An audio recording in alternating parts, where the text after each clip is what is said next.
and welcome to the Raw Review. We are the Dadley Boyz of WhatCulture. I'm Adam Wilborn, joined by Michael Hamflett and Michael Sidgwick, here to review everything that happened on last night's episode of McDonagh Raw. But before we get into it, if you're a fan of this sort of thing, make sure you subscribe to WhatCulture Wrestling on Apple Podcasts, Spotify, Amazon Music, and YouTube, where we do daily wrestling podcasts where we not only review Raw, but also SmackDown, the show formerly known as NXT 2.0.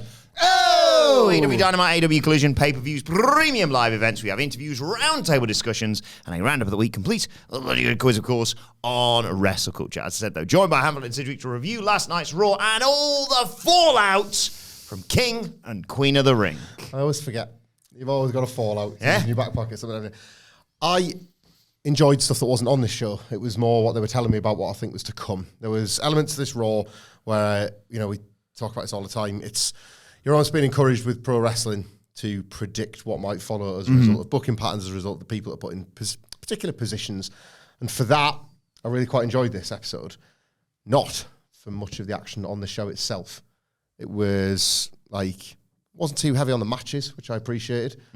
But there wasn't a lot that I liked that was actually happening tonight. But I just felt like they were telling me about a lot of things that were to come that I was very, very interested in.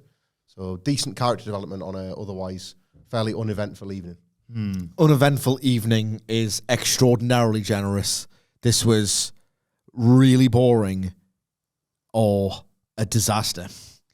A kind of disaster in terms of who you're meant to take seriously in one of the big title pictures. Like, oh my God, this was a disaster.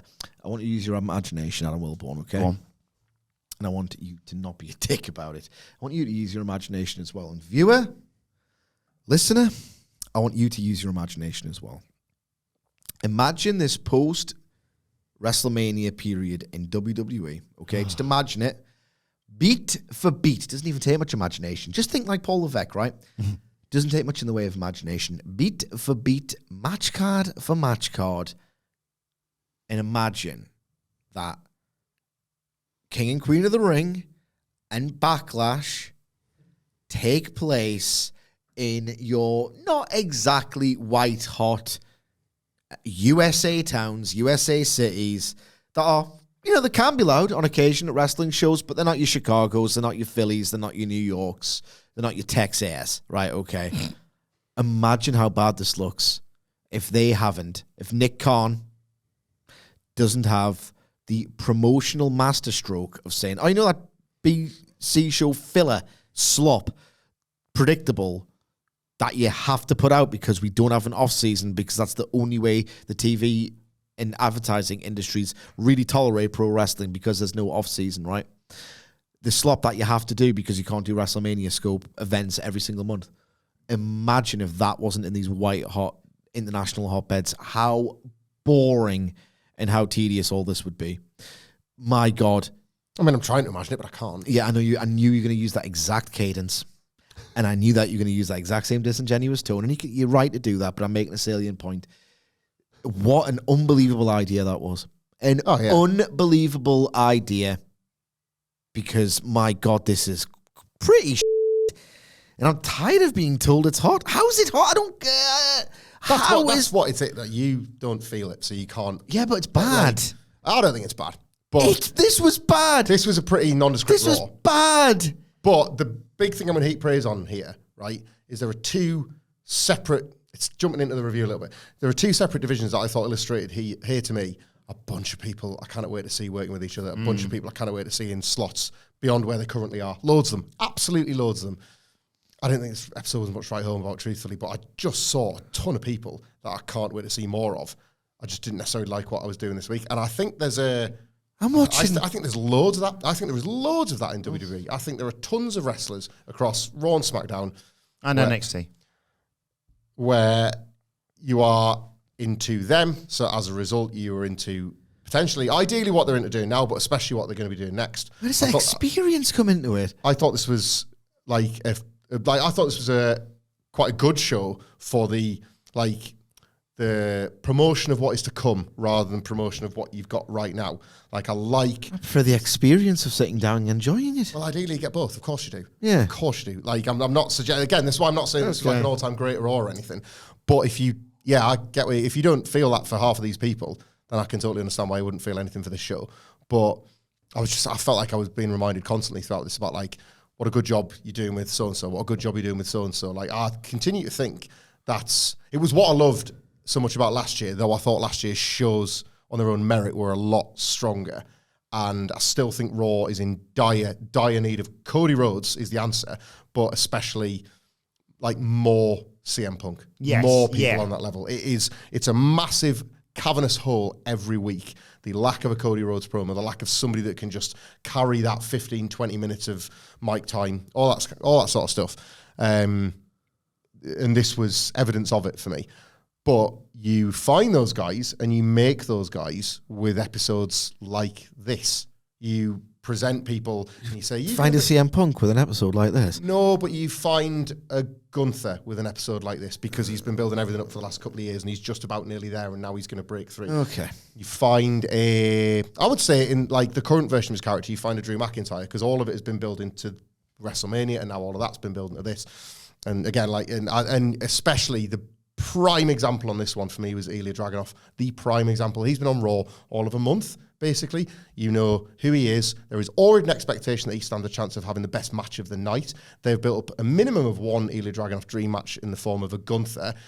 The Intercontinental title would have its prestige retained if he was to wear it, and he absolutely feels on that level. And yet in the background, you're already thinking beyond that to him fighting Gunther for like a world title or the day that he comes face to face with another hard hitter like a Drew or something like that. I think there's tons of that in WWE. Not all of them are going to come to fruition. Not all of them are going to have great nights like this Raw, where you're like, like I thought Ilja Dragunov Ricochet was fine, by the way, but not all of them. The ending was awesome. It was fantastic. Oh, I love him so much. Braun Breaker, another example of a guy that like right now occupies a mid-card spot where you just cannot wait to see what he does next or where exactly he's going to focus all this energy. I think there are tons of guys like that. Okay. If you're not feeling it, then you can't force a feeling. No, you can't. Definitely can't force a feeling. Yeah, It's a crap episode of Tally, but we'll get to it. anticipation, you're right, is a large part of this. Like, you've got I Gunther fundamentally understand that. but that's what I took away from it as well. Like, I'm looking forward to seeing what happens next with the Alpha Academy. I'm looking forward to seeing what happens next with Drew and Punk, obviously, and Gunther and what he does in the interim now, and Braun Breaker. And obviously, the show ended with someone getting a smooch. What's not to like? Right, let's get into it. Because The fact that it would never happen surrounding a men's title, maybe, and I've been reliably informed that this is a company with their parity and, you know, the As everyone's informing me that, I wouldn't call them reliable. I was used to it. So.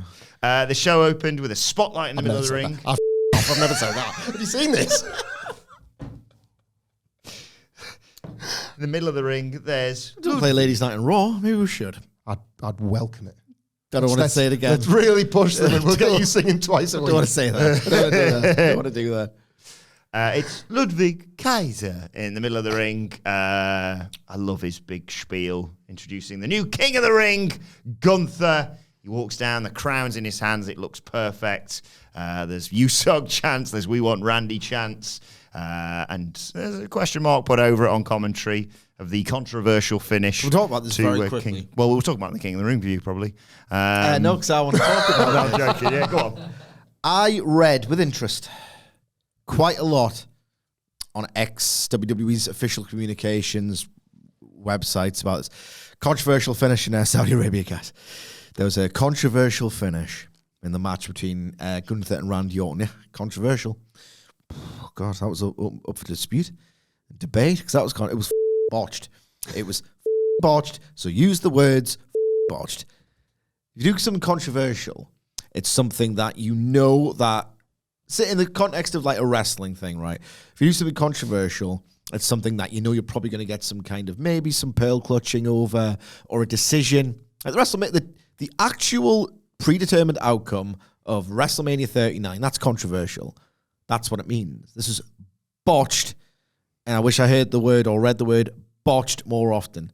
They know how to massage the message. It's absolutely worth flagging. Like, I would say this Raw had the same thing. Like, the end of this Raw was botched if 3/4 of the East Coast missed it. Like, that's poor production. That's the sort of stuff that, like, I'll do it. I don't mind saying it because that's what we're getting at here. That like AEW would absolutely be hauled over for. It would be seen as sloppy. It would be seen as second rate. All that sort of stuff. WWE does that more often than you'd think. You can't like tighten up like this huge kiss at the end, which like I don't think it's any coincidence they've pushed it to like the top of their Twitter page. Like they're getting the YouTube video. Look, and it'll do hits as well. Like romance stuff always tends to do quite well, but if it's been missed, if it's been cut off because they've not timed out the show effectively, that's on them. That's a botch. That's a mistake. That's like, and it needs. If you look at the last few Raws recently, it's been fine because they've hit the finish. But how many have we like got to the finish and then it's like right, we out. Like 1, 2, 3. See you later. Yeah, like this. I talk about this with AEW all the time. There is not enough of a sense of anticipation when the anticipation lasts so much longer than the match. It's true also of the celebrations and of the aftermath and of all that sort of stuff. And they've been falling short a little bit on that lately. And we can have multiple conversations about production because they get all the credit in the world for these cool camera angles. And there's different, like, I love the walk into the ring entrance every week. I've not seen that miss with anybody yet. Like, you follow them from the back of the ring. It's so effective. But there are these little annoying bugs. There was one at WrestleMania that pissed me off. The Pete Dunne and Tyler Bate coming out and DIY's thing being stuck on the screen as they're walking in the ring and all that. And it was just like, how has that happened at WrestleMania? How is all this not lined up? And like Sidge is right to flag it, and like we all know what's going on. It's like, you know, it's the Chris Legento thing that is now going to be used every single time. I'll say his name because I think people are so lame about like, oh, that bloody PR machine. Like, I think people can, you know, just have conversations without thinking, guys, I kind of got the hot scoop here. It's a thing called public relations. Ever heard of it? You might have seen it referred to as PR. Like, you've not cracked the case, dickhead. But like, it's happening. It's absolutely happening because that's what organisations do. And like that hadn't been one I picked. I hadn't seen it because it's working. I hadn't seen it covered. Truthfully, like I'd seen the Triple H post-match promo. Like I think down the line we'll get a rematch, and it's like that's how wrestling fixes a botch. It's when the example I used on the news this morning, Sidge, was the terrifying, but thankfully was all right. Like, you know, like the Matt Sydal scare, where like Nakazawa puts the oil. Yeah. Wrestling should take a botch and then make something good of it, and work around it, right around it, be creative. But yeah, it's at least acknowledge it for what it is in the first instance. So Gunther said he beat Orton and was the rightful king of the ring, and he earned the opportunity to fight for the world title at SummerSlam. He said, look, I admire Damian Priest. He stepped up in the absence of Rhea Ripley, just like I stepped up to raise the prestige of the Intercontinental Championship by becoming the greatest champion of all time. I've also raised the prestige of the King of the Ring. But the world title now lacks prestige because the champion won it by taking a shortcut, Money in the Bank, of course. This brings out Damian Priest. He is flanked by Finn Balor and JD McDonagh, and of course, collectively, they're in the Judgment Day. I hate them. Really not under the stable anymore. We're not in the glory. They're going to be changing soon. We'll get into that a little bit later on. What's going to be changing? The Judgment Day. Oh, okay. Because they are being infiltrated. Watch me. Priest called... Yeah, not really. I saw the cage match. Priest called... Diabolical. Gunther's crown adorable. It's cool. And Gunther proved nothing because we all saw that he didn't beat Orton. He said, yes, I did cash in to win the title, but I did that because I earned this briefcase by winning a ladder match. That's how it works. That's how it's worked for years. I'll teach you a lesson about if you're a bit confused. Gunther said, I've been waiting for someone to teach me anything since I've got here. You can lecture me before SummerSlam, where you can call me king, or after, where you can call me champion. Priest says, look, I respect you. I respect what you do in the ring, your IC title reign, but as world champion, what could you teach me that I don't already know? I already knew. Get my news. It's going to be war at SummerSlam. This brings out Drew McIntyre. The crowd chant for CM Punk, and he says, hey, about that, actually. I'm the highlight of his return. If I didn't injure Punk, he'd have screwed up and probably got fired by now. He introduces himself to Damian Priest, and Gunther says, don't worry, Gunther, I'll be the one who's champion in less than 3 weeks. And there's a little moment between the two of them. Gunther leaves, and Priest says, look, I'm not looking past you. But McIntyre tells him he's spreading himself too thin. Judgment Day been screwing up a lot. They've gone to hell since Ripley left. He Wants to paint a picture, does Drew. Wade Barrett, Fit Finlay, British Bulldog, all of them won 0 championships.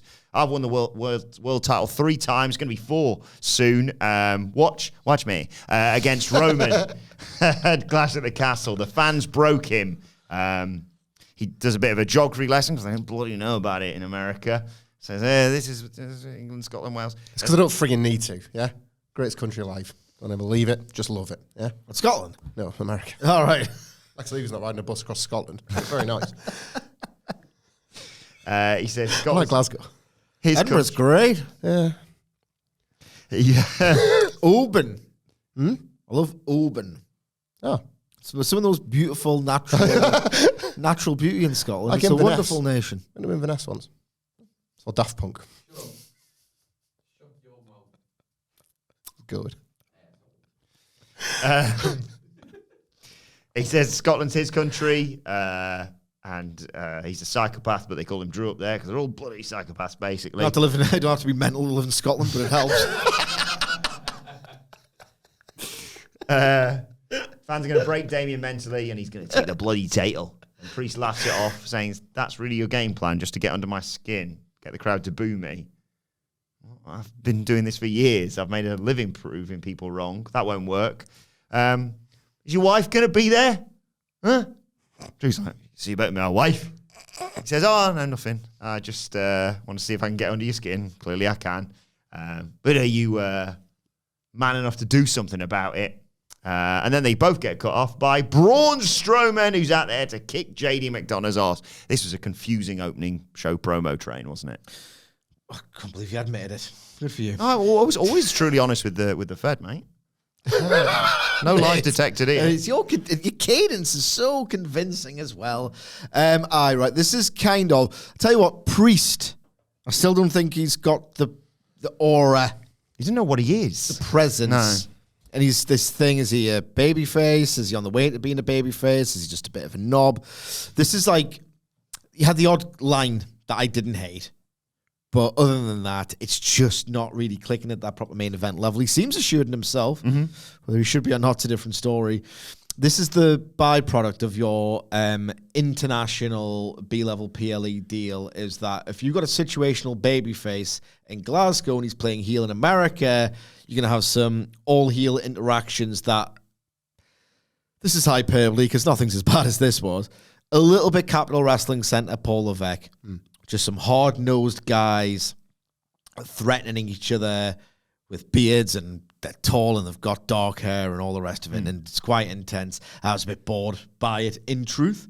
The odd good line aside. There was something else I wanted to say about this, but it mustn't have been very memorable. This sort of, just to go back to what I was saying in the intro, really, this was an example of it for me. I didn't think this was like a fantastic night for any of Like, the imagine three. this is going to take place in, I don't know, chew out an American town. I was going to say St. Louis, but then they were the Dynasty crowd and they were clasp, so... Yeah, this was... Little Cock, Arkansas. This was Savannah, and it was Classic. pretty rubbish. Where was this? Sorry, where was this Raw held while he talks? Savannah Bananas. What was the name of the arena? That's what I want to know. Sorry, you were saying. That's right. No, it's... I didn't think this was a great promo night for any of them, but I think Damian Priest had one of his best nights, actually. It's that point you were sort of alluding to there. He believes it, and that helps, because I think for a while, it just sort of felt like he didn't really belong in this main event scene, but he's starting to buy himself, and great. I love this title picture. I really, really, really like this title picture. I think Drew and Damian Priest is the right match at Clash at the Castle for the heat that's going to generate with Drew as a proper babyface for a proper heel on the night. Whatever Punk does, it works. Win, lose or draw. That's what I wanted to say, I think. Good matchmaking with whatever Punk does, if indeed anything, because you could just put Drew over clean as a whistle in Glasgow and he returns to America as this absolute house, and that's perfect for a Punk match down the line. Drew and Gunther at SummerSlam would rule. Didn't last year, but... Do you know what? I completely forgot about that. That's a fair point, yeah. Drew feels much bigger now. Because I'm thinking of the Mania match, but you're right, the SummerSlam match did disappoint. Drew's different gravy now. And Gunther fighting for the world title for the first time would feel massive, not least with Bash at Berlin on the horizon, and that's what it's not just winning, it's where he takes the title afterwards. Punk screwing Drew in Scotland. I get what you're saying. It's a hell of a It's picture always at the this moment. weird thing with WWE, where the permutations of what could happen, that's interesting, maybe there's a different direction here, It's just the experience before we get to those somewhat exciting permutations. I'm just like, yeah. It is. Yeah, I don't give a shit either. The good and the bad WWEs have one big thing in common. They can still be, and this helps us sometimes, I guess, because I think we watch it so a lot of people don't have to. It can still be a YouTube promotion even when it's good. I think WWE is vastly superior, of course, to how it used to be. But back then, that was when people really started embracing just YouTube highlights or just not watching it all together and picking up reviews like this. I still think it can be that even when the product is good. I think you could not watch this, and if you just from a distance get most of the things you need from video packages or from YouTube clips. And that is a problem if you're not super engaged. I love bullet points. My favourite thing. So, me too. The End Market Arena in Savannah, Georgia. Okay. Braun Strowman versus JD McDonagh. One of those awesome JD McDonagh just flying through the air. The throws from Braun Strowman early on, setting up a charge into the corner. But McDonagh fought back. He targeted the leg, targeted the knee, chop blocked him to ahead of a break, targeted it afterwards. Strowman came back with a back body drop and a running shoulder tackle outside the ring. Balor tried to attack Strowman right in front of the referee, but Strowman just blocked it and pulled him into the ring. The referee's getting rid of Balor. Carlito tries to help, but Strowman just gets rid of him too. McDonagh headbutts Strowman, but he just gets him with a power slam. 1, 2, 3. Post-match, Carlito and Finn attack Strowman, but he disposes of them. McDonagh does the old chair shot to the back that completely doesn't move Braun. And there's a "you effed up" chant, and Strowman starts chasing him as he would throughout this entire show. I really enjoyed the show-long storyline of... There's very few characters can get away with this sort of thing about, like, literally Benny Hill running around a building trying to catch him, but Braun Strowman and JD McDonagh are two of those characters for me. To the point where, like, selling the leg, when one of his big things is he runs like a train. Like, so he's got to, like, hop around a bit. That works. Braun, you can get away with murder with that character. The match, however... It agented to death in an effort to somehow give JD McDonagh something. It is sometimes, especially with Braun, give him hell. Okay to commit to a guy getting his arse handed to him by someone like Braun Strowman. And it was like, no, we've got an ad break to get through. We've got a heat sequence that you're supposed to buy. I didn't buy any of that. Like, and it was just, it's that wrestling thing sometimes if I hate. Like, it wasn't 50-50, but there was just no need to give him half of what he got. I was genuinely right. I don't really have expectations. I was disappointed by this. Because you've got a big daft lad versus this little puke, this little awful puke with the worst vibes that is JD McDonagh. Kill him. I wanted this to look horrible, ugly, like really, really violent. I mean, you're probably not going to get that with the Fed realistically. Braun's in the business of a class geek squash, isn't he? Yeah, he knows his way around flattening a loser. Squash a geek, and JD McDonagh's a loser. And the thing about JD McDonagh is I never thought in a million years I'd want to see him do anything. Not my wrestler at all. Not remotely the person I would ever choose to watch. They've got me. In spite of myself, I wanted to see him get splattered like into bloody plasma and jam. And they didn't put him in the plasma and jam. They just kind of kicked his ass. I wanted some violent catharsis, and I didn't really get it. But this is after a halfway decent build and like an inspired bit of, oh, you look good kicking his ass. Didn't really get it.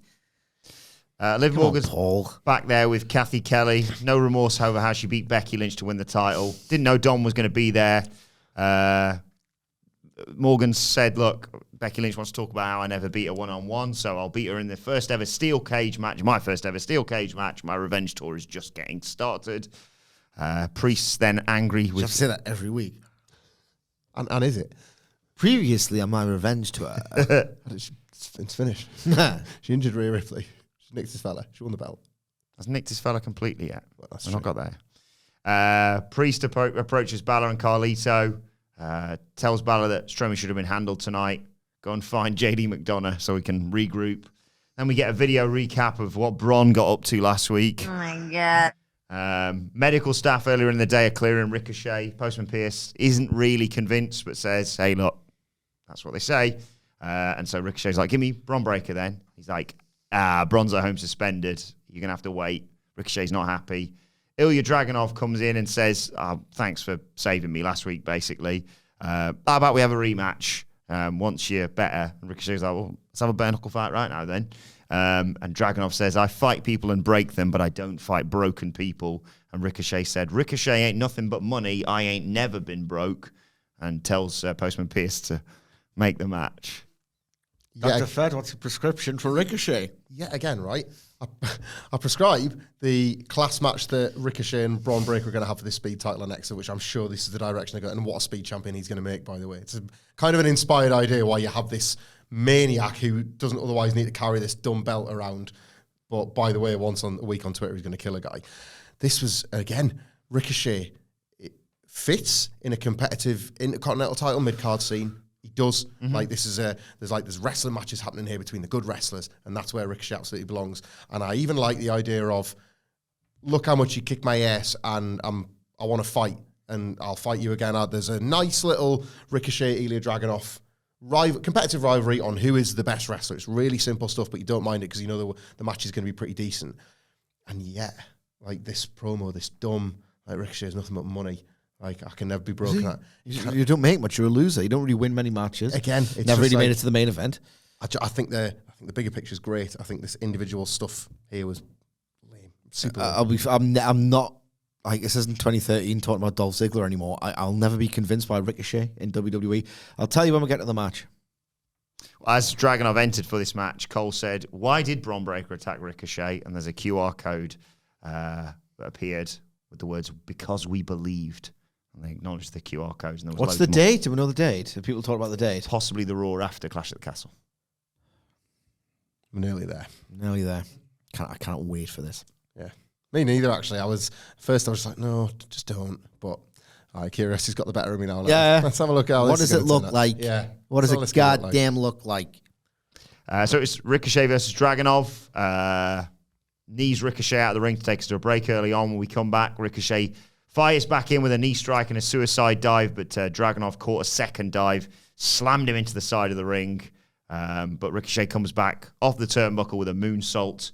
They go back and forth. Dragunov hits Ricochet with a clothesline and a Constantine special. Chops, powerbomb, H-bomb attempt, but Ricochet catches him with a super kick and hits a recall for a near fall. He hits a shooting star press, but he's too injured with the ribs to make a cover. And as he gets up and turns around, here comes choo-choo Braun Breaker, baby. Love him. Spears him out of his goddamn shoes. With these NXT guys, isn't he? I love it. It's quite endearing. Spears him out of his shoes. Same for you, Dragunov. Don't forget where you came from. Same place. And, yeah. Should have dropped the title. Anyway. Officials check on the two men. Postman Pearce is bollocking him. And he keeps bollocking him and walking up the ramp until Braun just stops and looks at him. And I thought, oh my God, he's going to kill Postman Pearce as well. It's going to be an amazing day, that, isn't it? Like when he drills Adam Pearce with the spear. Yes, I will say that is going to feel tremendous. I love this Braun Breaker character. I was wrong about the stupid story of keeping him out of the Kingdom Ring for no logical reason, because the lack of a logical reason has made him even angrier, and he's so angry that already he's gone off the deep end. And shouldn't have done the thingy angle though. What do you call it? Oh, the contract signing. Yeah. The who's going to caught in Braun Breaker. Yeah, it's a much snappier phrase. The bidding war. Yeah, bidding war. Bidding war. That was really dumb. But he's only 2 weeks into this physically. And then again, you know what? I'm going to stand up for WWE. Yes. I'm going to stand up for WWE, right? Earnestly. Okay. In real sport, there are examples where this has actually kind of happened almost. In January 2023 or 2022, Newcastle United, the team that 20% of my heart loves, signed Anthony Gordon. The idea being that he's a very, very raw talent. Output isn't particularly great. I don't think he'd even made an assist, let alone scored for Everton all season. His form had dipped, blah, blah, blah. The idea was we consider him such an investment in the future, right, that we have to sign him because we think 40 million or whatever he was, he's a steal and he's going to be a £100 million asset for the future. But because he's signed, it's like, we'll believe in you, we're coming to the project, blah, blah, blah. And what happens is he doesn't get many games at first. And then because he doesn't get many games, his confidence doesn't build and all the rest of it, and he starts getting annoyed. He gets brought on at half-time because someone gets injured against Brentford, but he gets hooked off as a substitute in 90 minutes. He takes it personally, even though it was like a tactical. We just need like someone who's been around for 10 years who knows to put it out a touch or whatever. Bad luck, and it's a vanity thing It's as a player vanity. to get subbed if you're And a he- sub. Yeah. And he sub and he boots off, just like Braun Breaker does with things. Because it's like, oh, I want you. Yeah. In the future, not quite now. He's like, no, my time is now, sort of thing. I forgive this story There you go. because I found a real world precedent to support it. All I needed was like the hatred now is like, well, you've rushed to that, but then you haven't because he has spent 3 Do you know how that weeks. story ended, by the way? I don't. Just Gordon's goated now. Oh, he's He's all worked genuinely out. goated now. Well, I think Braun will end up the same way. Like, I've got a lot of faith in this. Like, Braun as a project feels like somebody that they've clearly got big ideas for. They're not, I don't know, like, I can't decide if they're blowing the load early with them or not because the spear is absolutely amazing. They're just giving you loads of it. I'll never get tired of it, But this is it. I don't think, how can you get tired of watching this? So, like, they've got, like, months, because it becomes, like, as all great finishes get built to, but what about if he hits it on whoever? And, like, it might, like, when the Punk is fully fit, he might not be when he takes a spear off Braun Breaker. And I don't want to watch that. You know, like, kill him. that's the effectiveness of that. I really want this speed match on with Ricochet. I think that's the move. I'll never watch a speed match as long as I live. I'd watch this one. Like Maybe. the idea of him being suspended and like he's basically exclusive on Twitter and that's how they're working I around wrote, it. I wrote a thing about that. Braun Breaker. Or like Rule Breaker. So. Oh, bad even for you.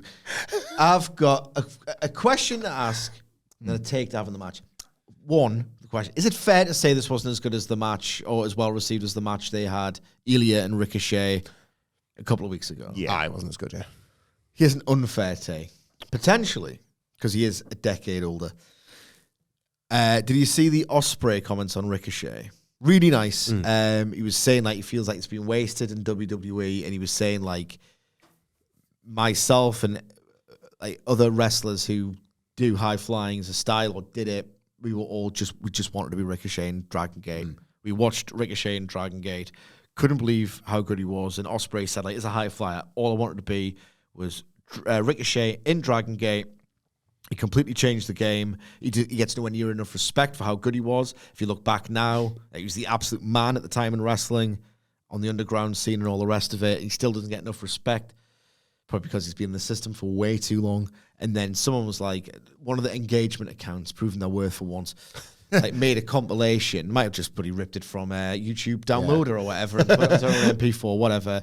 And you watch like the double rotation moonsault, and I know he's not going to do that anymore 10 years later, but like some of the spots that he used to do, some of the way like that he used to build on the counters just with that breathless pace and sort of complex sequencing that you just will not get in a WWE match. And I'm thinking, well, this sucks compared to that. It really is not. Like, yeah, if you want to have it, why sign a Ricochet if you're not going to have him even approach, like not even attempt? That's the thing. It's one thing where if he's not as fast or as strong, he's 10 years older than he was at Dragon Gate, and that style can't be sustained on your body, and he'll never be that fast. Yeah. They don't even allow him to build the matches that he used to have when he was making his name. It's like, what do you want him for? It's clearly not his promo ability. He doesn't project this charisma, these intangibles. I don't know what they want with him. He's one of the more... I mean, he's a different paradigm, isn't he? Yeah, well, I think he's one of the more criminal and obvious Triple H grasping for something NXT era signings. I imagine that if a Triple H wants an Adam Cole and goes and gets him, he's thinking, I know exactly what I'm going to get out of Adam Cole. It's going to be brilliant in NXT. And then he stands a hell of a chance in the main roster, right? In what Triple H sees in Adam Cole, regardless of if, Vince McMahon is a manager. Like, Triple H thinks, I think I've got a Shawn Michaels here and he's going to do just fine. I don't think he thought that when he signed Ricochet. I think he's thinking, I'm going to have some bangers on my takeovers. Yeah. And then it's not my problem. Like, and he did. And he had the Ricochet did do stuff on those takeovers that were like, oh my God, now we're getting this in the biggest buildings and all that sort of stuff. But was there ever a main roster Ricochet that made sense? Especially if you're watching it now and thinking, still not. This is still he's still ill-fitting even now. It's like wrestling with a handbrake on. It's the same with Dragon Lee. I just don't know why they've got they kind of half push, half cock with Ricochet. Yeah. And then Dragon Lee, I should be hearing about watching these like pretty insane, really fast, exhilarating Dragon Lee matches. Why sign a Dragon Lee if not for exhilarating pro wrestling matches? I ask. Yeah. It's just weird. WWE still sucks. They would use it 11. they would claim that they'll you never know who's just going to show that one thing that gets somebody over the top. You know, the amount of people, everybody that would have said, "Oh, well, Gunther's not going to work. Walter's not going to work," and then especially I call him Gunther. The million reasons why Walter shouldn't work, and yet here we are. So they would always think with everybody, they're going to find that one thing, or we'll bring that thing out of you, whatever it is. I think of Nathan Fraser at the moment. We watch it every week, but lots of people don't watch NXT, and yet he's the guy that has these matches a lot of the time where people go, you know what, you have to go and watch this. That was brilliant. Yeah. It's hard for me to visualize him making it, but is he just that? There's that one thing missing where he might. He absolutely might. They probably just assumed that Ricochet would find it, or they would find it for him, and it was never. It's hard to find. Just go on the Twitter account that I just talked about. But then I don't know, just go ape for 10 minutes as fast as you like and see what happens. Yeah. Otherwise, what's the point? Yeah. It's not as if, you know what I mean, for like what kind of wrestler he is, the style that he works. I just see a Dragon Lee and a Ricochet. I was like, what are you doing in this? Why am I watching it like this? Yeah. They're getting their money run, which is for them and not us. And you can't take yourself away from that. I just find it odd, mate. Find it odd. After the break, Postman Pearce and Bron Breakker are arguing. Kathy Kelly tries to interview them, but Bron leaves, and Postman Pearce gets approached by Kiana James. He says, "Come into my office. Bloody need a drink, mate." Exciting. See what happens. Probably have some matches or a bit more purpose.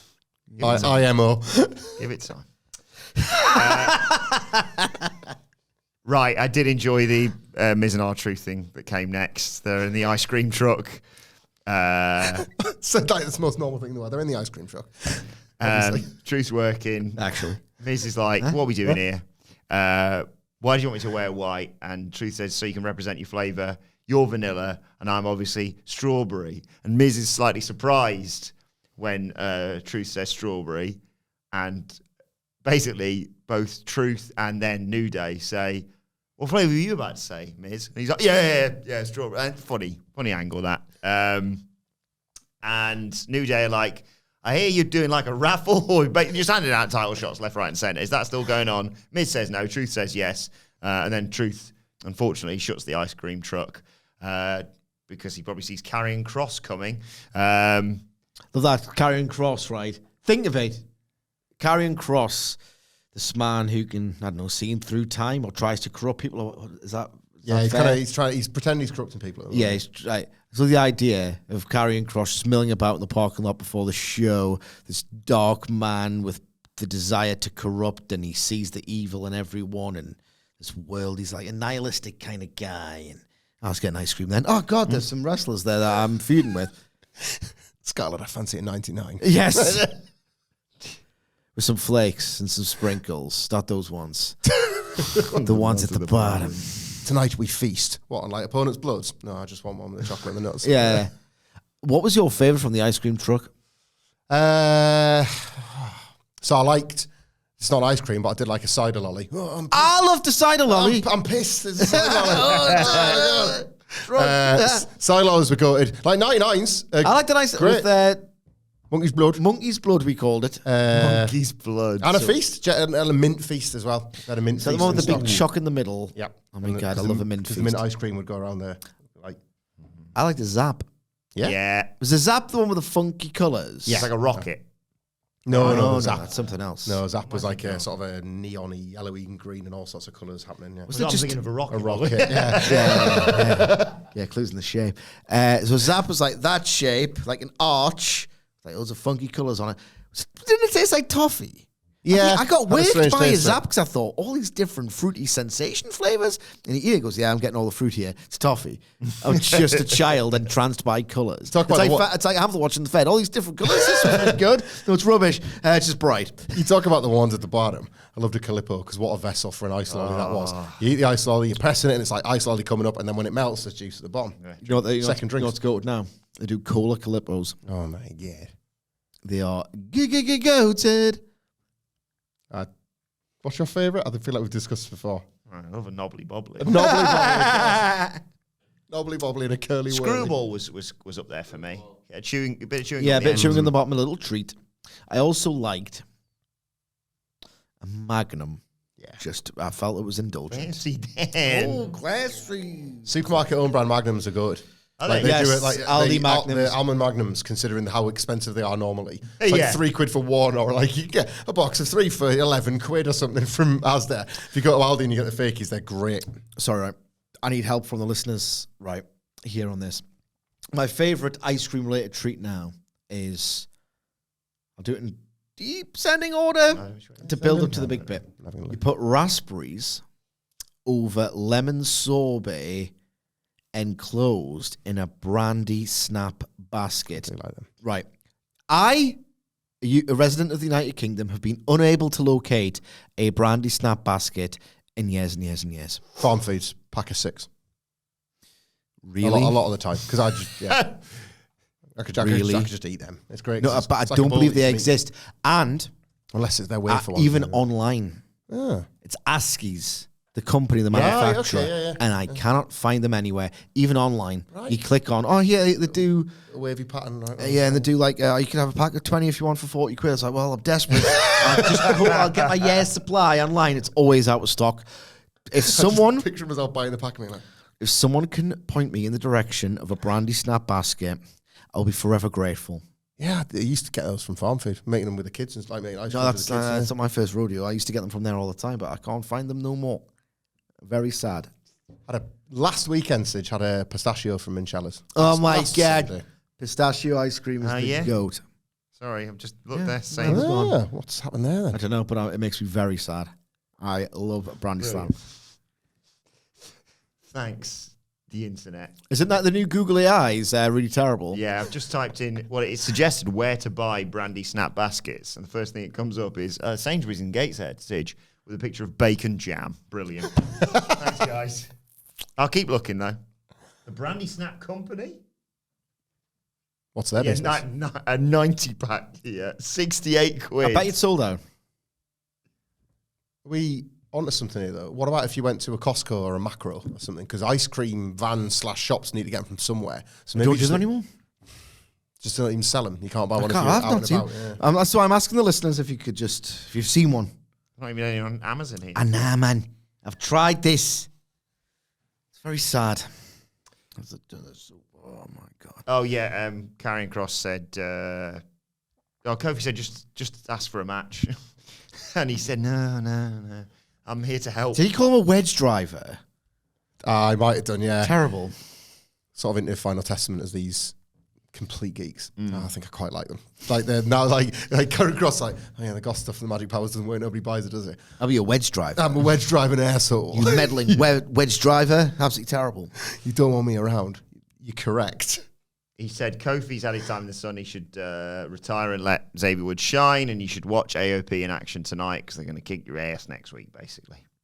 And then AOP squashed the Creed brothers, which I was happy about in a weird way. I was like, well, that's the final. Never fancied the Creeds anyway. The Creeds were still good here. Yeah, they got a bit of stuff in, but I was like, well, that's it now. They've done the thing of like, right, you're about to just be reintroduced as this new kick-ass team. Yeah, put over. And I know it's counterproductive, obviously, to beat them just before you do that, but it's No, it's when you turn heel, you can lose towards a heel turn. Can you in this case? If the whole idea is Chad Gable hates losers? Is it just because they do funny things to lose? Whereas if the Creeds are serious but still lose, they are a work in progress that can join his academy. Coachable, imminently coachable, which he likes. Well, you know what?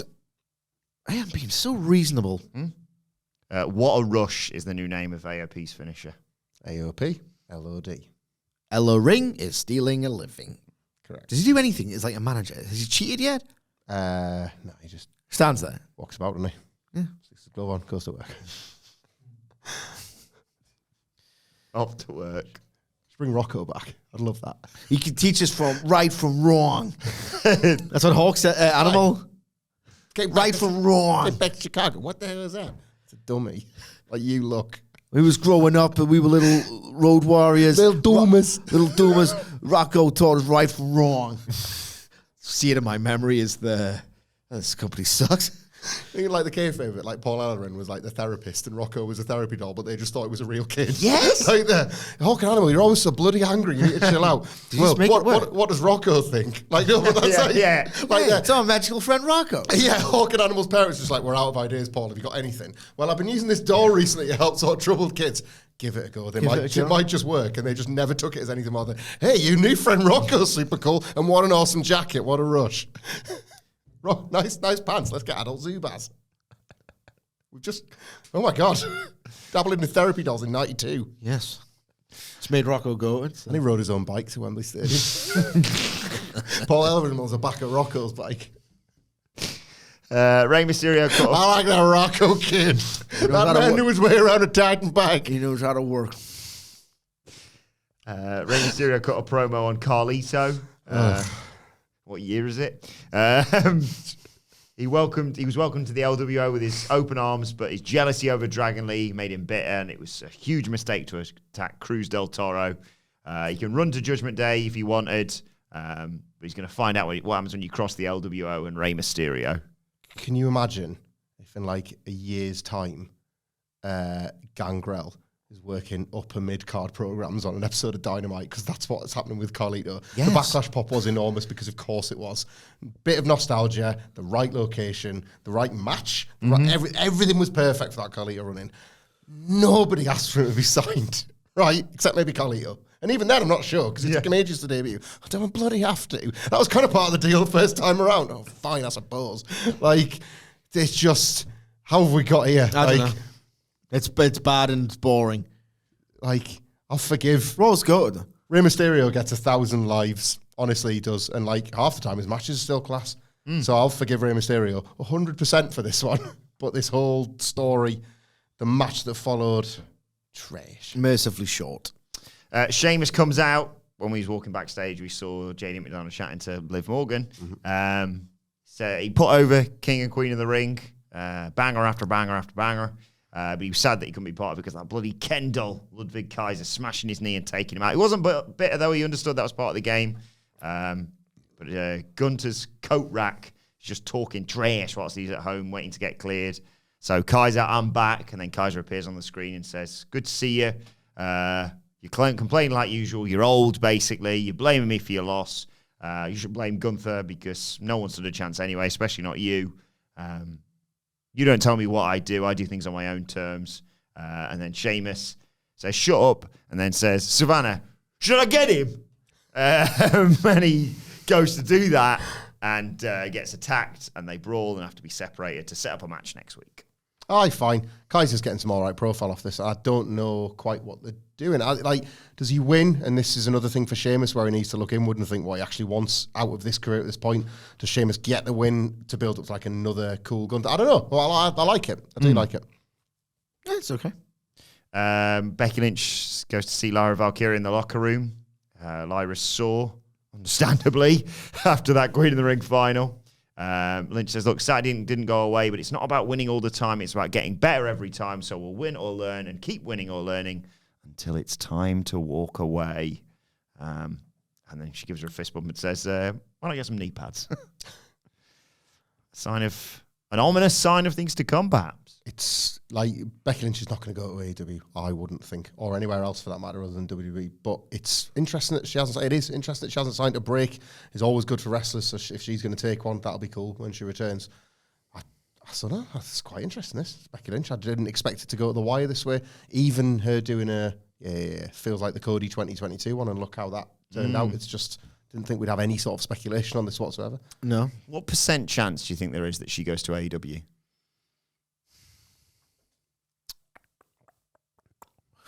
0.4.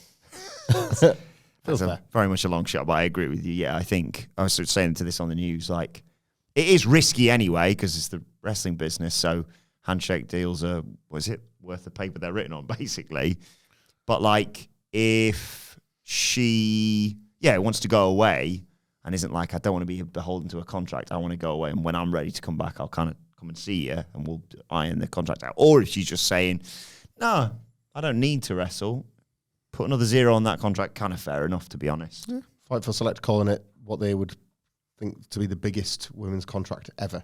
So she's holding out for the absolute peak of it all, which is pretty cool. Yeah. Might as well. Wrestlers should be getting these kind of deals, shouldn't they? That's the purpose of this awesome, like, 2 massive companies with huge TV. Yeah. Go and get the money. Valkyria faced Kairi Sane next. She's taped up after that awesome Annihilator from Nia Jax. So Kairi Sane works her over. Double foot stomp on the apron. Another foot stomp as Lyra's upside down in the corner holding onto the bottom rope. Goes for the insane elbow, but Lyra gets her knees up and crucifix cover. Gets the victory for Lyra. And then Io Sky in the back, subsequent to this, just smashed up her room. Yeah, like too quick to be anything much as a match, other than, again, I continue to think they're doing quite a good job with Lyra Valkyria. Finish at King and Queen of the Ring. It was really good. One of the most memorable of the year. It doesn't matter that you're on the losing end of it because people will remember you and you can recover from it and all of that kind of thing. Like, wins and losses matter. All that applies here. So I like what they're doing with Lyra, and to actually have some ramifications within Damage Control is welcoming as well. Either split them up because it's boring and like out of juice ultimately, or have a divide between the two, and you might find some good matches out of it, because Damage Control has been on borrowed time from when Bayley was back in it, let alone after WrestleMania. Well, I'd argue that it was never good. Yeah, this match was just a bit of maintenance booking, I guess, to make you still think that Lyra Valkyria is good. And you do not. Oh, it's just good. It's bored. No, I've rate it. I always have. Balor and Carlito go and see. What can I say about a 3-minute match with a roll of finish, you know? Nothing. Balor and Carlito go and see Priest. He's wondering where JD McDonagh was. He's running around the building, basically. Carlito said, well, he told us to meet you. He said, no, I told the Judgment Day to come and meet me here. Go and get ready for your match. Carlito asks if they're going to be out there for him, but Priest didn't answer. McDonagh comes in. Priest said, do I have to deal with Strowman? And I saw you speaking to Liv Morgan earlier. He said, yeah, I was just speaking to her saying he's not going to be champion for long. And then Dom comes in and he's like, oh, I'm all right, whacking me. I proper screwed up at the weekend. I'm sorry. And they're like, Mammy's not going to be happy. He's like, yeah, I told her I'd fix it. Priest's like, yeah, I'm glad I'm not in your shoes. Fix it. Did you see the hidden detail in this one? No. So when Damian Priest says, I saw you talking to Liv Morgan, he's saying it to JD McDonagh. He's hard staring at Finn Balor. And that's the meeting that we're not actually supposed to know about. That was the hidden one in the car from the other week. Yes. So Damian Priest is aware that Liv Morgan isn't just working something with Dominic. It's that she's trying to infiltrate the Judgment Day. He's just revealing there that he doesn't trust Finn Balor as much as he used to, because he has actually seen that. And Finn Balor in all this time was staring angrily, was like on Damian's side, like, yeah, get him. So he's not seen that look. But yeah, he just turns and goes like, you think he's talking like that, and then turns back again. So that's that nice little reveal that he spotted that. I love this story, man. I love this story. I do really like it. So if some of them were slightly better wrestlers, it'd be even better. Yeah. But I love this story. Rey Mysterio versus Carlito. Skip. Carlito, they went to a break. It's 2024. It's a match with a friggin' WWE HD logo. I know. Like, Carlito came back with a superplex after a break. Rey hits a lion salt for 2. Carlito hits a fireman's carry into a cutter. Balor comes through the crowd, gets attacked, and attacks Dragon Lee, who's there at ringside for Rey Mysterio from behind. Mysterio wipes him out with a seated senton off the apron. But Carlito can't use this distraction to get the win. He gets hit with a 619 and a springboard splash. 1, 2, 3 for Rey Mysterio, who attacks Balor after the match, chucks him onto the announce table. Dragon Lee goes up top in the ring, but Priest attacks. Carlito spits apple in Dragon Lee's face, and Priest hits Dragon Lee with a razor's edge. Mysterio sets up for a 619 to Priest in the ropes, but Balor gets in his way. Priest boots him, and he hits a South of Heaven choke slam to Rey Mysterio whilst looking grumpy. not a single thing to say about this house show match that was on WWE TV every week for 4 years, decades ago. But I do like Priest as the cleanup guy, and I like Priest and Mysterio as a bit of matchmaking. That's potentially a good win for Damian Priest and a nice bit of business as well. We did not need Rey Mysterio Carlito to get there at all. This Carlito run, it just baffles me. This hot product. It's had Carlito on it. Yeah. It's like Matt Hardy in AEW in 2021. Yeah. Oh, God, you work here. Oh. Chad Gable's annoyed with Akira Tozawa because he wasn't there on Saturday. He could have used his help, but he must have had a really good reason for not going. And Tozawa apologizes. Ethical, if anything. Yeah. Imagine you just said that. Like, yeah, I do, yeah. Gable said he's not mad, he's just disappointed. Strowman marches by looking for JD McDonagh. Then there's Otis and Maxine Dupree. And he calls Dupree Goldilocks and her 3 brain cells, which is awful, obviously. And it says he didn't want her to be at ringside tonight because it's not a bloody fashion show. I'd be the Intercontinental Champion if it wasn't for Otis. I'm giving you the second chance out of the kindness of my heart. Redeem yourself against Big Bronson Reed. And they do the whole say the words, no matter what. He's a proper twat. I love Chad Gable right now.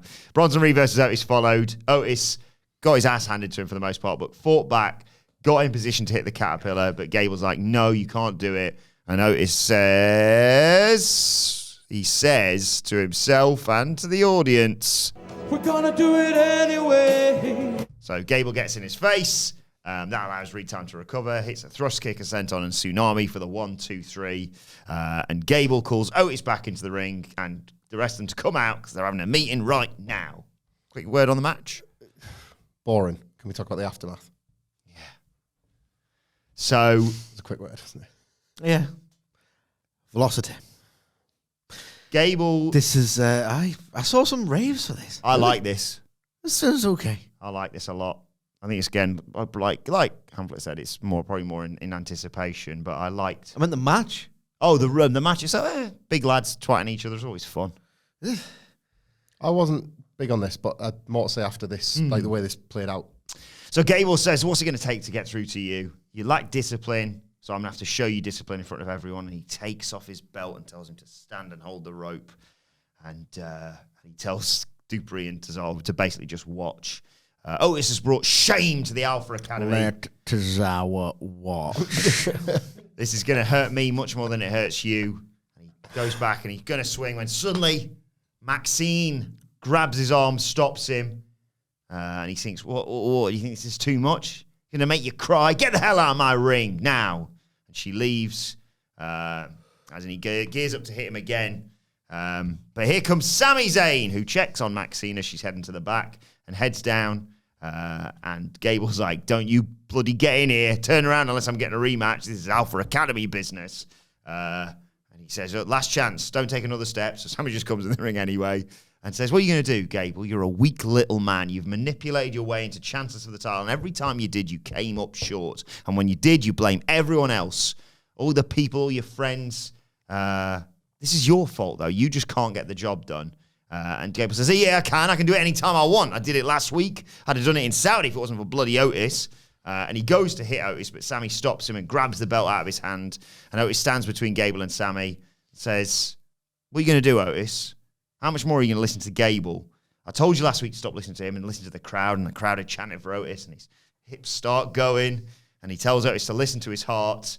But as he's giving him these words of encouragement, Gable grabs Zayn, attacks him. Zayn fights back, but Otis separates them, gets him off Master Gable. And Zayn tries talking sense into Otis, but that allows Gable to suplex Zayn. Gable stands over Zayn, but Otis doesn't know what to do whilst the crowd is still chanting for him. Doesn't do anything. And Gable and Tozawa leave the ring, and Otis is conflicted, and then Gable calls him away. Really like this. I have a lot of thoughts on this. I thought this was an awesome segment, right, of a story that I've become really engaged in the last few weeks. Other than like from the obvious days of Chad Gable's gone bad and thus he's just going to be nasty to these people. Pretty much in that first week he screamed and noticed his face at ringside and he was like, this feels different. They've all elevated this. And then how it played out last week with Sami continuing to be the sympathetic figure, just a different kind of human being, and there aren't many around in WWE. Sami Zayn is allowed to be that guy, as he was again here. So just compliments to all the performers for their performances in all of this, because it's just wrestling and typically it's quite silly. It's hard to make it feel less than silly, and that's what this was. My problem is, and it's a problem Triple H has as a guy in charge of creative that Triple H has sometimes, is that at his core he's an arsehole, right? He's a bad human being. And I'm trying to be a pragmatist about what happens when we get the things that we're being instructed to want by all of this, right? When it happened with Sami Zayn and the Bloodline, because that's what they're copying their own homework. Yes, it's one of the reasons why it's effective, because they're copying a really good bit of homework, right? But one of the reasons why that was as effective as it was, because in Triple H world, or certainly in WWE world, but Triple H is guilty of this too, that so often ends with you rooting so much for Sami Zayn to fight back. But it's WWE and you're allowed to fight back this far and then the heels win anyway. And it's like, so I got my euphoric moment of fighting back, but then my guy still lost. So I still rooted for the loser. But they always knew that Sami and Kevin were going to win the tag belts at WrestleMania. So you get your fight back. He falls just a bit short of Elimination Chamber, but it's not the end of Sami Zayn's road. It wasn't his story all along. It was his friendship with Kevin Owens, and look what they've done together. And it has helped, and they've helped the Usos. So you really get everything. That's one of the reasons that story was, you got all of it. You could still do your WWE big bad. You could still do your Roman Reigns, but the good guys actually got to win in a meaningful way that made all of those weeks of torture and tension worthwhile. This is for Chad Gable's new heel stable and the likely winning of his Intercontinental title more than it's for Otis going on and main eventing night one of WrestleMania. And I think that's a real problem. I like Otis. Who doesn't like Otis? Right, but we've been down this road before. Like, the Money in the Bank briefcase, as acknowledged by WWE, was a step too far with the Otis character because they'd found something really quite special with the Mandy Rose Dolph Ziggler story, in spite of itself at times. And that was the moment where it was like, WWE's a place where an Otis can stick around forever, like as a great purpose-serving wrestler. But we have come all the way back around to thinking, is this the time for the Otis run? That's what stories like this exist for. It's for the Otis run, and it doesn't. It exists for Chad and the heels beating the out of Otis one more time and Chad becoming the Intercontinental champion at Sami Zayn's expense. It's flipped a bit, and now we're supposed to be rooting for Otis to turn and Otis to be the guy. And I just think that push isn't going to happen. That push isn't going to materialize, and that's why I admire them trying to copy their own homework, but it's the wrong piece of homework to copy because Otis is just not it. Good stuff. It's a shame. I don't know about any of this. It just doesn't feel like it had the weight that it did on the post-WrestleMania Raw and then the match the week after. That felt like really serious business. I just continue, like someone like Maxine Dupree, I do not believe a thing she does on television. I think she drags it down. And again, usual caveats apply. She's barely been on TV. It just feels like, I know the whole point is he thinks they're a geek squad, but they're a geek squad. And I like the proper story between the two men and where they were in their lives in Chad Gable and Sami Zayn, and someone like Otis simply is too goofy. Maxine Dupree is too not good on television as an actress, and Tozawa's just kind of there. I don't know. It just feels like it's gone into a firmly mid-card direction when this felt like Gunther's kind of like a headline attraction with the Intercontinental title. The tone of it's changed to something I don't like as much. But the actual nuts, bolts, plot, direction of the story, if you're into it, it's quite well told. It's the feeling I don't get from it anymore. It's certainly, there's that, like that wrestling thing. Sami Zayn, Chad Gable should have beat them up and walked away ages ago. It's the same every week. As a violent, sociopathic heel, he is being proven right in his assertions that they stink. So just, you're an idiot for sticking with them. Yeah. So there's that. They're not really squaring away as well. I do like the performances. Again, I think this leads to that Chad-Sami match, and that's where the belt probably gets its life back. And again, the roster of wrestlers they're building up to actually compete for that belt that we talked about. I think it's all great. I do. But the natural endpoint for this is like the Otis baby. I'll fight back, and I'll, and then what? Like Otis goes back to being over Femi. I guess. Like, I don't know. I don't think there's an Otis singles. NXT's a perfect place for someone like Otis. He's always got an answer, hasn't he? Have a bit of fun. Come on. I could see him being Sami Zayn's mate. Yeah. And then one of them has to turn on the other again, like that. Yeah, that's how it works. Yeah. Never ends this thing. Shayna Baszler and Zoe Stark get interviewed. They're obviously number one contenders. Doesn't care that Jade Cargill and Shayna, doesn't care that Jade Cargill and Bianca Belair are champs.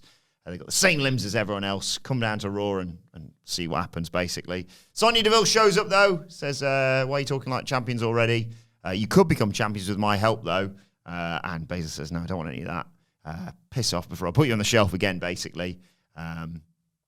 Locker room doesn't respect your accomplishment, she says. And in amongst all this, Isla Dawn and Alba Fire show up and say, you said you're beating everyone, you ain't beating us. And Deville's like, see, no respect. It's a bit rubbish, this, isn't it? It is a bit rubbish. It raw is, yeah. I like the match. Shayna and Zoe are great number one contenders. I want to watch that match. Yeah. I do. I want to see that. That'll be good, I think. But the rest of this was trash. It was. Scarcely believable. I like Sonya Deville too, but who the hell is she to decide who gets respect in the locker room? How's she this like talent whisperer? How's this just a character? I've just returned, and let me tell you, Shayna Baszler, nobody respects you for your submission work. Like, What's going on? How's that? Yeah, I don't get it. No idea. Main event time, cage match for the women's world title. Awful. Disagree. Liv Morgan versus Becky Lynch. It's going to end it with a smooch. Who cares? No one reacted. I reacted. Let me tell you. In what way? Tell me then. I cannot literally. You just said let I'm me, not- though, and I'm allowing you. Watch me. Lynch. They sent each other into the cage a few times head first. It's one of the most brutal cage matches I've seen in the last week, probably. Lynch hit a missile drop kick for 2. Okay, I literally, in as many words, also called did this Adam joke Copeland a on the news wanker. already. I'm not even thinking of you when he says that now. I'm thinking of the comment section in particular, like the dairy. Watch for the giggle 6 seconds later. That's how. We go to break. We come back and Liv Morgan is trying to scale the cage, but Lynch brings her down with a superplex off the middle rope. But Morgan comes back, sends her into the cage again, and it's a code breaker for 2. They climb to the top of the cage and trade right hands. Morgan takes Lynch down with a powerbomb. Lynch gets the disarmer over the top rope, but Morgan sends her into the cage to escape. Again to begin climbing, but Lynch takes her down with a Russian leg sweep. Dom comes out to ringside, opens the cage door to say, Becky, get out there. And Balor and McDonagh run down and say, stop getting involved, Dom. And suddenly Strowman's music hits. Everyone panics. Strowman runs around ringside. Whilst this is going on, Becky Lynch has dropped Liv Morgan and is crawling towards the open cage door. Strowman runs around ringside, fires into Dom, chasing after JD McDonagh, sends Dom into the door, which flies into Becky Lynch's face. That knocks her backwards, and Morgan crawls out of the cage to win the match and retain her women's title. She celebrates on the floor, and then she walks up the ramp. There's Dominic, who's looking pissed off, and all of a sudden she grabs Dominic, and they lock lips. And Dom doesn't know how to feel about all this, and Morgan just smiles. And that's when the show goes off the air in certain areas. You may have just seen Liv Morgan walks up the ramp and looks at Dominic Mysterio, basically, because they mistimed it, as you mentioned earlier. It's a big old botch, that. There is a Jey Uso situation emerging with Liv Morgan. It's happening again. This story... Not just going to have a terrible match at WrestleMania. Very possibly. Very possibly. This story's pretty engaging. She's become very quickly one of the key players, and it's not just this that massive stan audience she's got online this time. It's a load Loud, yeah. It's a creative focus on this character, and lots of things have been tied to her, going back to Rhea Ripley and now within the Judgment Day, and there's more to come, and I like it. Honestly, I do. It's like this, you hear less of the phrase now, because I'm sure Triple H wants rid of it, but I like sports entertainment, and I am sports entertained by this, broadly. She's not got the matches, and this keeps being a problem. She hasn't got the promos either.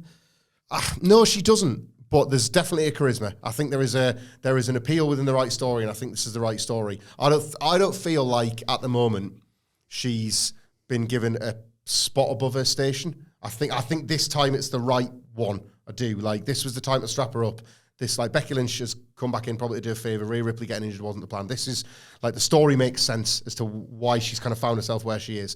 And she's whether or not they've been any good, when she was talking about putting in the year, she's God, it really has been that long. What have you been doing if not for this? So it's I will buy it. I sort of submit to the story a bit. But this was really heatless and really boring.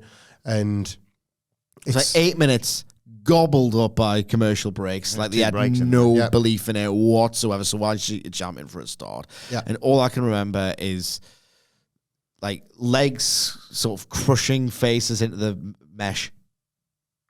And then another one. It's a cage match equivalent of a chin lock. Yes. When you're doing that. This was so unbelievably, I've given you enough work. It was so bad. So tedious. So dull. I've got Liv Morgan. The story of this Raw should be your new big star of Raw has just had a total clunker in the ring.